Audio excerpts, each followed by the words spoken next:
Alright, hey everybody, I'm gonna start this video off with these questions, and we're gonna answer these questions. So mainly on Thursday when I see you guys next, I'm not gonna actually collect the packets because I want you guys to keep those, and we're gonna finish those up. I might take a look at them real quickly, or I might give you guys a small quiz, but for this, the only thing you're mainly gonna turn in is this worksheet. So take out a blank piece of paper and answer these questions. I'm going to go over the answers anyway, so hopefully you'll have this done. So in this example, we're going to cover basically everything. There are 1,000 students who took Mr. Chan's super fun test this year. The distribution was normal. Okay, so we know it's a normal distribution. The mean was 70 out of 100. In other words, 70% was the mean. So half the people did better than 70, half the people did worse. The standard deviation was 5. That's a nice, easy standard deviation. Alright, so let's go ahead and pull up Paint and let's label everything. So it says, what percentage of students scored from 65 to 75? Let's go ahead and label this out. Alright, you guys should have this already from our notes today. And we said that the mean was 70. Alright, so that's 70. Over here would be 75. Alright, then over here is 80. And I forgot a mouse today, so this is really hard for me. Alright, and then I'm going to go the other way, which is 65, 60, and 55. And I forgot the other way is 85.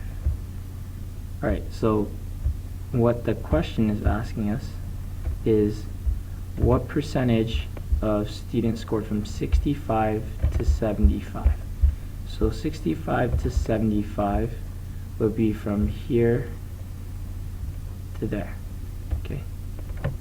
So from 65 to 75, well, we're going to look at the percentage there. That's a total of 34 plus 34, and that's 68%. Alright, so that's 68%. We know the answer for that one. Alright, so let's go ahead and erase that off and write in 68%. Alright, now the percentage of students that scored from 80 to 85, this one shouldn't be too bad either. That's from here to here, and that's 2.35%. 2.35%.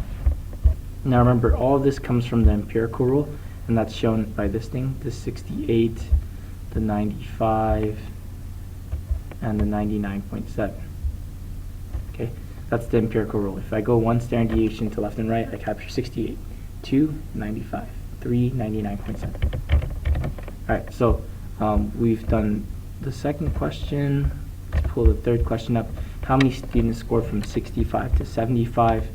So 65 to 75. Now the difference between this question and the other one is that it says how many students. So we know that this is 68%, right? But it says how many students. Well, now we have to go back to our original question, which is there are 1,000 students. So if we want to figure out how many students, we know 68% of 1,000 students. And in order to solve that, that would be the same thing as saying 0.68, which is 68% as a decimal, times 1,000. And that should come out to be 680. So 680 students scored between 65 and 75 on my super fun test. Alright, how many students scored from 60 to 70? Now we need to look at this table again. From 60 to 70, that looks like from here to here, and that is 13.5 plus 34%, that is 47.5%. So 47.5% of 1,000. Well, we're going to write that out as 0.475 times 1,000, and that gives me 475 people. So 475 people scored from 60 to 70. Alright, so now we're going to think about Emily. So Emily scored a 72, and we want to figure out what her z-score is. Now remember, the z-score, the formula is really not that important because you can just come up with the formula pretty easily. So I'll try to do this without the formula, and then we'll write it as a formula. A z-score is the same thing as a standard deviation, except now you're just looking at how far away to the right or how far away to the left you are. And now you have decimal values. So if Emily scored a 72, a 72 is somewhere over like here, right? This is like 72. Okay, now we want to figure out how many standard deviations away she is, right? And that would be our z-score. So this is our z-score. And I'll just put a little z here to know that that's our z-score. Okay, so we want to figure out how many standard deviations to the right she is. Okay, so to do that, we have this formula. And essentially what it is we need to figure out how much of a standard deviation is 72 compared to a standard deviation. Well, if you have 72, how far away is that from the mean? Well, that's only 2 away from the mean, right? And that's 72 minus 70. Now, to figure what that is as a standard deviation, I just divide by a standard deviation. So the standard deviation was 5.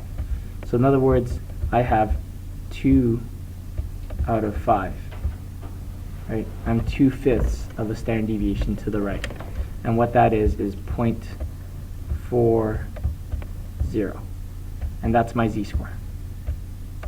So all the z-score is this formula, what you have, and we wrote this down in class, what you have minus what the mean is divided by standard deviation. And that gives you a z-score.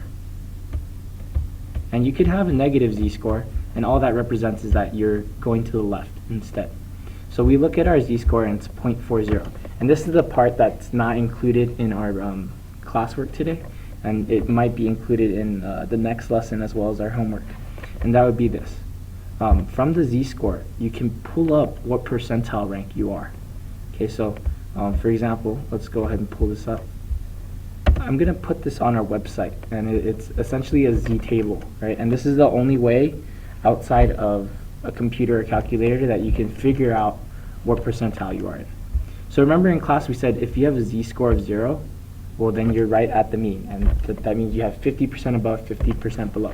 So what this z-score table does is it tells us what percentile rank we are. So if we're at z of 0, we're in the 50th percentile. If we're at 0.0, and this part is the next part, so it's 0.01, then we are at the 0.5040 percentile. In other words, 50.4%.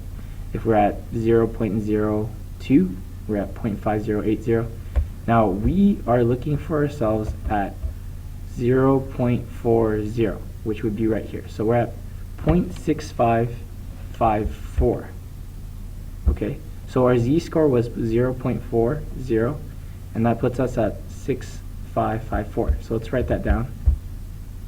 0.6554. In other words, what percentile we are is actually this. We are in the 65th or 65.54 percentile.